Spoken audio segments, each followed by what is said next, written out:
Hi everyone. In this video, we're going to take a look on how you can set up your store. In order to do that, you have to be logged in into your website and then click on store. And the first thing we need to do, we have to go to settings. And here is where you can set up the most part of your store. So we're going to go through some of the options in here. As a note, most of the things are already set up, but you can add a different setup, or you can change some things in here. So first thing you will do, you will click on the General tab, and here you can add your address of your store, the city, the state, the zip code, and then you can choose to sell to all countries, ship to all countries, or you can just select some of the countries, right? Let's say I want to sell only to United States. You can do that. But generally, this can work for all the countries. Okay, and then same thing for shipping. The default customer location can be added. And some things that may be important for you is to enable taxes and calculations. So if you know you have VAT numbers or other taxes, you can enable this part, and then you can define the taxes in here in the tax section. And here you can add the standard taxes, and you can insert the raw with your taxes. We're not going to get into that in this video, but if you need help, we can assist you, and when we can help set your taxes, you just reach out to our support, and our support will help you with this. We can enable coupons. Coupons are very useful if you want to give a discount to your products. And you can calculate coupon discount sequentially, but that's not the case. Usually we check the box of just enabling the coupons. Here we have the currency options that we can set. In the default store, we have United States dollar, but we can change it. Let's say we want to change it to euro. Okay, we can do that. And we can move the currency position on the right. We're just going to leave for now United States dollar, and you can set the thousand separator, the decimal separator, and the number of decimals depending on the country where you are, where you live in. Okay, then if you go to products, we have some settings in here that we can adjust, and most of them are already set, so there's no need to change anything. If you want to enable reviews, you just need to check the box and also show verified owner label of the customer reviews.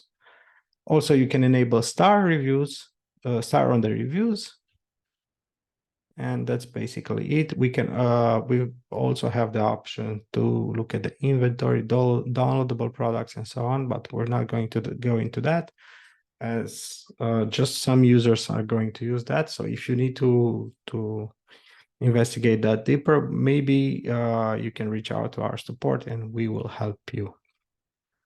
Again, we went to the tax, and then for the shipping, we can add a shipping zone. So if you have products that need shipping, we can define a zone.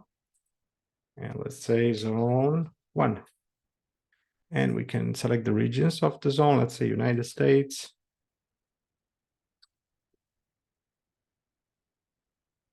And then we can select all of the United States, or we can select just some parts, right? Some states. And then we can save changes. And then we can add a shipping method, which can be a flat rate. And that flat rate means no shipping fee. And then we can add free shipping, right? This is going to, if we want to edit, free shipping requires, we can put some condition in here for the free shipping. And then for the flat rate, we can add a cost to the shipping, right? And if we select taxable in the product, then let's say a cost of $20, it will be applied to the shipping of those products that have taxable in their fields. So let's look at that right now. Let's look at the products. And let's say this blue shirt, it is taxable. So it will add a $20 shipping fee. If we go back on the flat rate, we can change this, we can adjust it as we'd like. Okay, we're going to delete the shipping part. This is just for demonstration purposes right now. And we can save the changes. And then we have shipping options.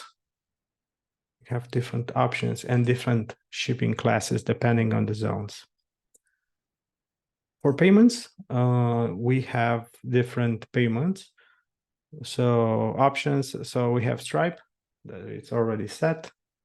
And you can check out the Stripe video connection, and we have direct bank transfer that you can easily manage from here. You can enable it from here, and you can add your account name, your account number, and IBAN and SWIFT, depending on the case.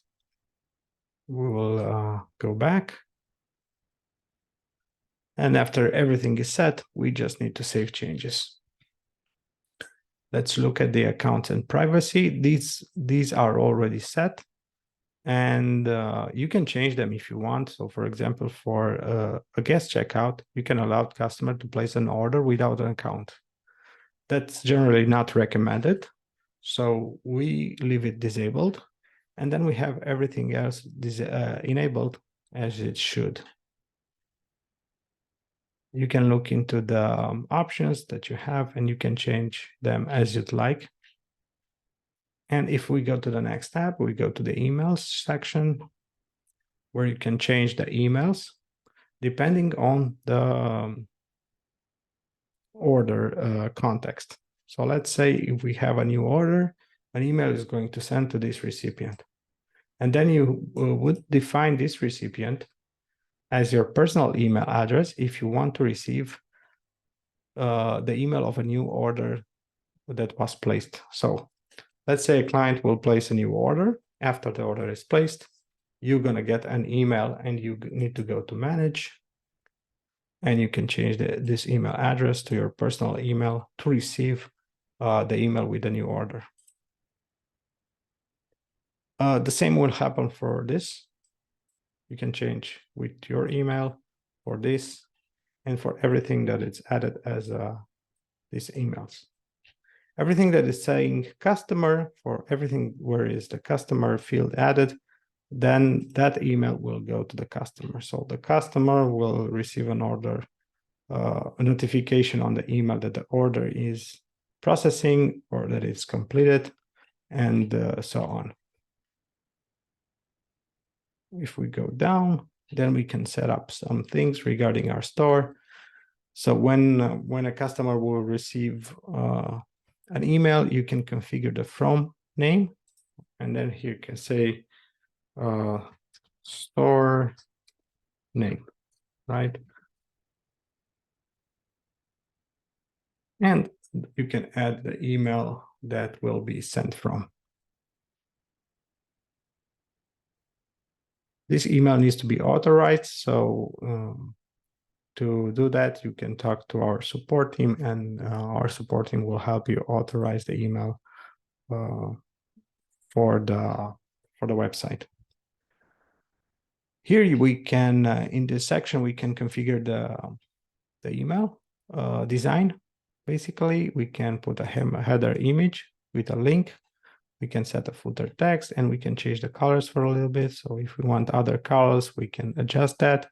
And once we adjusted them as we'd like, then we can click here and we can preview the email that will be sent to the customer.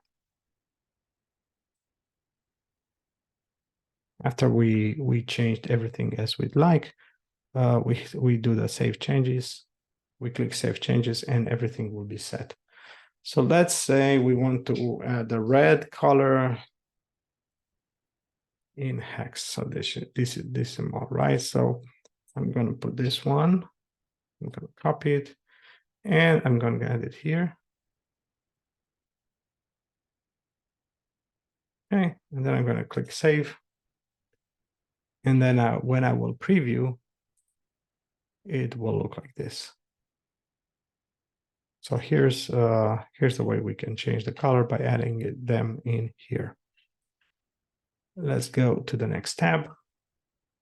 Regarding integration, there's nothing to do here at this point. We don't use geolocation for now, but we could use it in the future. If we go to advanced, everything is set here as the pages for the site, for the shop, for the checkout, my account. If we go to subscriptions, we have a few options. So for the subscription button from the store, we can change it how we'd like. So it's sign up now. And we think this is a pretty good call to action, but you can change it as you like. These are some settings regarding the roles that are already set and some other things that you can adjust if you want to accept manual renewals and so on. So everything is set and we could, it's better to leave it like this, but if you want to make changes, you have the option to do that. And the last tab is the direct checkout, where you can change a couple of things. So if you want, after an order, so let's say a customer will place an order, and after the order is placed, it will be redirected directly to the checkout. So let's look a little bit at this. So we go to products. I'm going to click on viewing this product, and I'm going to click sign up now because this is a subscription. And then it's going to take me directly to cart. So now it's going directly to the checkout. I'm sorry. So it's going to skip the cart because we had this setting, added to cart, redirect, yes, and it will be redirected directly to the checkout. So that's why it goes directly to the checkout, to shorten the process of the customer going through the order. Another thing we should look into is the analytics. So when you click on analytics, you can view all the orders, the overview for this month. We can select the last month if we want to. We can see the total sale, the net sales. We can see some graphs. And we have different ways of seeing our orders and our income. So if you click on products, you can see them by the items sold. You can see the items. You can choose the revenue, and you can see the revenue. And you can see everything that happened. You can see by orders. You can see by variations. So these are just other ways that we can see everything and make some analysis on our store. We can see the coupons used. We can see the taxes. And this will help us get a better idea of how our store is doing. So this is how you can set up your store. Mostly this is done in the settings area. And yes, this is all you need to do in the first step. And this is the basic stuff that will help your store going live.